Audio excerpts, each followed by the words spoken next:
Assalamualaikum, damai sejahtera bagi kita. Selamat sore. Baiklah, hari ini tanggal 16 Agustus 2022, saya akan mempresentasikan seminar praproposal saya yang berjudul Pengaruh Terapi Senam Otak untuk Meningkatkan Kemampuan Motorik Halus pada Anak Usia 5-6 tahun.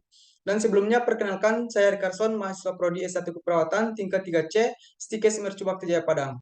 Pada kesempatan kali ini, saya ingin mengucapkan terima kasih kepada dosen pembimbing saya, yaitu Ibu NS Leni Sastra, Escape MS, dan selaku dosen koordinator mata kuliah metodologi penelitian.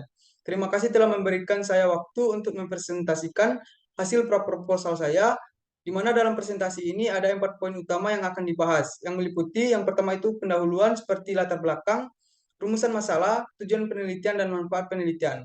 Kemudian yang kedua, tinjauan pustaka yang meliputi pengertian senam otak dan manfaat senam otak. Kemudian yang ketiga, kerangka konseptual yang meliputi kerangka teori, kerangka konsep, dan hipotesis. Dan yang keempat yaitu metodologi penelitian. Baik, kita melangkah pada bagian yang pertama, yaitu pada latar belakang.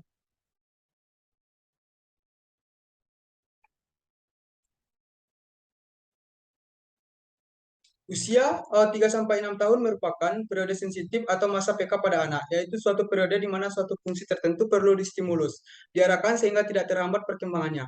Pemberian stimulus merupakan hal yang sangat membantu anak untuk berkembang. Anak yang terstimulus dengan baik dan sempurna, maka tidak hanya satu perkembangan saja yang akan berkembang, tapi bisa bermacam-macam aspek perkembangan yang akan berkembang dengan baik. Berdasarkan data yang didapat dari Dinas Kesehatan Provinsi Sumatera Barat tahun 2015, Kota Padang berada di peringkat pertama yang balitanya mengalami gangguan tumbuh kembang. Sedangkan data dari Dinas Kesehatan Kota Padang dari 22 puskesmas Kota Padang, jumlah anak yang banyak mengalami gangguan tumbuh kembang berada di Puskesmas Air Tawar dengan jumlah sekitar 163 anak.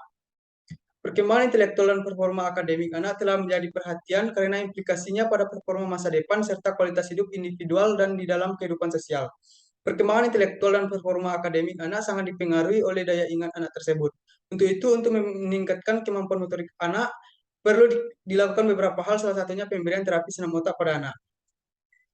Adapun rumusan masalah dari proposal ini yaitu berdasarkan uraian latar belakang di atas, maka dapat dirumuskan masalah penelitian ini, yaitu apakah ada pengaruh pemberian senam otak terhadap peningkatan motorik halus pada anak yang mengalami gangguan motorik halus. Adapun tujuan penelitiannya ada dua, yaitu tujuan umum dan tujuan khusus. Kemudian ada manfaat penelitiannya itu bagi pelayanan keperawatan dan bagi institusi pendidikan dan bagi peneliti selanjutnya. Kemudian di sini kita masuk pada tinjauan pustaka. Yang pertama itu ada pengertian senam otak. Senam otak merupakan kumpulan gerakan-gerakan sederhana dan bertujuan untuk menghubungkan atau menyatukan pikiran dan tubuh. Senam otak merupakan bagian dari proses edukasi kinesiologi. Kinesiologi merupakan suatu ilmu yang mempelajari gerakan tubuh dan hubungan antara otot dan postur terhadap fungsi otak. Adapun manfaat dari senam otak ini yaitu senam otak merupakan salah satu cara untuk meningkatkan stimulasi atau rangsangan pada anak manusia. Gerakan senam otak memberi manfaat untuk melatih otak sehingga dapat mengaktifkan kerja otak. Kemudian kita masuk pada kerangka konseptual.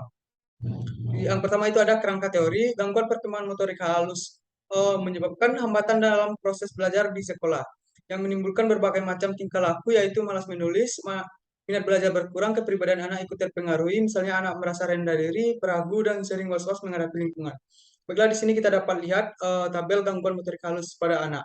Yang pertama, gangguan motorik halus sehingga menyebabkan hambatan dalam proses sekolah, yang terbagi atas dua itu dapat dikendalikan dan tidak dapat dikendalikan, sehingga menyebabkan minat belajar anak kurang, anak malas menulis, anak merasa rendah diri, sehingga menyebabkan tidak mampu melakukan aspek perkembangan sesuai dengan usianya.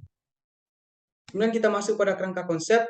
Berdasarkan uraian tinjauan pustaka dan kerangka teori yang digunakan variabel independen pada penelitian ini adalah senam otak, sedangkan variabel dependennya yaitu perkembangan motorik halus anak. Di sini kita dapat melihat tabel kerangka konseptual pada senam otak atau gangguan motorik halus pada anak. Yang pertama itu variabel independennya senam otak, sedangkan variabel dependennya perkembangan motorik halus pada anak. Dan variabel pengganggunya itu kelainan genetik, penyulit dalam persalinan, kebudayaan, rangsangan atau stimulasi permainan, dan prematur.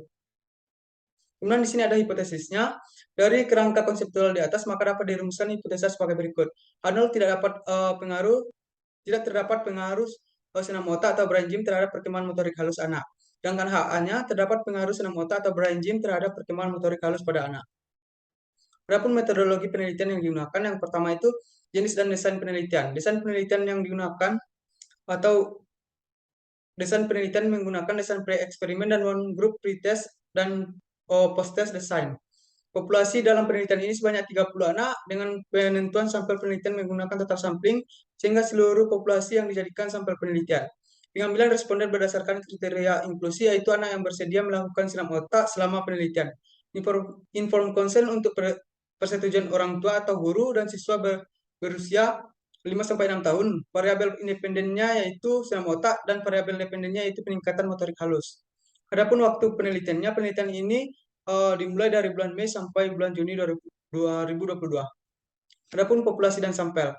Pertama itu populasi. Populasi merupakan wilayah generalisasi yang terdiri atas objek atau subjek yang mempunyai kualitas dan karakteristik tertentu yang ditetapkan oleh peneliti untuk dipelajari dan kemudian ditarik kesimpulan. Populasi dalam penelitian ini berjumlah 20 orang usia 5-6 tahun. Adapun sampel adalah bagian dari keseluruhan objek yang diteliti dan dianggap mewakili seluruh populasi. Sampel yang ditentukan sebagai penelitian adalah perawat yang melakukan praktek. Penelitian ini menggunakan total sampling, di mana pengambilan sampel didasarkan jumlah total populasi atau jumlah sampel yang berjumlah 20 orang. Adapun kriteria sampel, kriteria inklusi yaitu kriteria yang perlu dipenuhi oleh setiap anggota populasi yang dapat diambil sebagai sampel. Kriteria inklusi dalam penelitian ini yaitu anak usia 5-6 tahun ke atas, bersedia menjadi objek penelitian dan dapat mengikuti siram otak atau brain gym baik pretest maupun post-test. Adapun teknik pengambilan sampelnya yaitu teknik sampling merupakan teknik pengambilan data untuk menentukan sampel yang akan digunakan dalam penelitian. Teknik pengambilan sampel dalam penelitian ini menggunakan teknik purposive sampling. Purposive sampling adalah teknik penentuan sampel dengan pertimbangan tertentu. Alasan menggunakan teknik purposive sampling ini karena sesuai untuk digunakan untuk penelitian kuantitatif atau penelitian-penelitian yang tidak melakukan generalisasi penelitian. Di sini dapat kita lihat variabel dan definisi operasionalnya. Ada variabel dependen dan variabel independen. Kemudian kita masuk pada instrumen penelitian, di mana terbagi atas 5. Yang pertama itu 8 buah kubus, alat yang digunakan untuk permainan pada anak atau menyusun kubus. Kemudian yang kedua itu celana panjang atau dan kemeja. Kemudian kertas untuk menulis data pasien dan hasil setelah dilakukan intervensi. Kemudian pensil untuk menulis hasil data dari hasil sebelum dan setelah diberikan intervensi. Kemudian selanjutnya itu KPSP adalah sebuah kuesioner yang digunakan untuk mengukur kemampuan anak melakukan aktivitas sesuai dengan pertanyaan dalam KPSP tersebut. Kemudian di sini ada etika penelitian yang digunakan. Yang pertama itu autonomi, kebebasan memutuskan untuk diri sendiri. Kemudian non-malefisiensi yaitu memperhitungkan manfaat dan kerugian yang akan ditimbulkan. Kemudian benefisiensi berbuat baik. Kemudian justice keadilan dan confidentiality adalah kerahasiaan. Adapun tahap persiapannya, pertama itu tahap persiapan. Penulis mengurus segala bentuk perizinan terkait penelitian baik di Stikes Mercubuak Jaya Padang. Penulis menyusun proposal penelitian. Adapun tahap pelaksananya, setelah mendapat izin untuk melaksanakan penelitian, penulis melihat dan mengambil data jumlah remaja, jumlah anak yang mengalami gangguan motorik halus. Kemudian penulis memilih responden yang memenuhi kriteria inklusi. Penulis menjelaskan kepada responden tentang penelitian yang akan dilakukan dan tujuan penelitian. Kemudian penulis meminta persetujuan dari responden. Setelah mendapatkan persetujuan, penulis meminta responden untuk melakukan kuesioner yang terdiri dari 10 pertanyaan perkembangan motorik halus pada anak. Kemudian setelah semua kuesioner terisi dengan lengkap dan semua data terkumpul, kemudian dilakukan pengolahan dan analisa data. Baik, sekian penjelasan dari saya. Selanjutnya saya serahkan lagi kepada dosen pembimbing saya, yaitu Ibu NS Leni Sastra Escape MS. Jika ada kejanggalan atau tutur kata yang tidak sesuai dalam penyampaian, saya mohon maaf. Sekian presentasi yang dapat saya presentasikan. Terima kasih dan selamat sore.